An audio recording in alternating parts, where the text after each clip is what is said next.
প্রায় 60 বছর আগে থেকে এই খেলাটি পরিচালিত হয় ছোট ছোট পুরস্কার দিয়ে, আয়না, কাকুনি, চিরোইনি এদিন খেলা হইতো। এখন আমাদের 15 বছর যাবত এই খেলাটা গরু, মহিষ এবং একটি ছাগল এই বড় বড় পুরস্কার দিয়ে, এটা আমাদের গুলাল গ্রামের একটা ঐতিহ্য।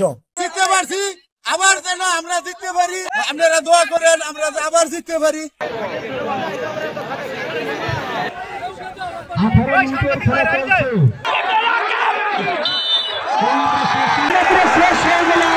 আমরা পহেলা বৈশাখে একটি প্রতিজ্ঞা করতে চাই, আমরা আমাদের এই ধামরাইকে একটি আধুনিক ধামরাই চাই। সাম্য, মানবিক উন্নয়ন এবং উৎপাদনের যে রাজনীতি, সেটাকে আমরা বিকশিত করতে চাই। আর সেই বিকশিত করতে হলে প্রত্যেকটা শ্রেণী পেশার মানুষকে সাথে নিয়ে আমাদের এই ধামরাইকে গড়তে হবে। বাংলাদেশের যে নিজস্ব সংস্কৃতি আছে সেটাকে ধারণ করে আমরা আগামী দিনে যাব।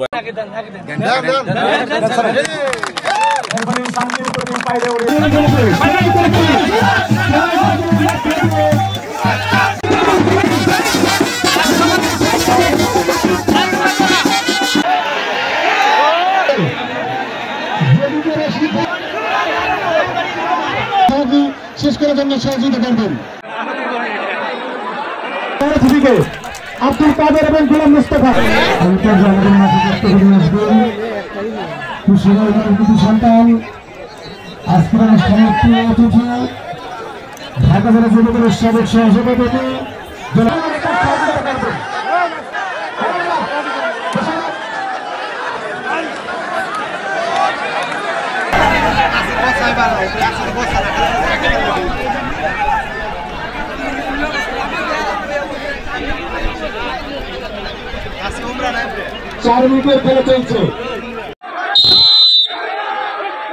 আপনারা সবাই একত্রিত হবে এবং সবাই মিলে যাতে এই ধামরাই উন্নয়নের সাথে আমরা জড়িত থাকতে পারি এবং যে সবার শিক্ষা প্রতিষ্ঠান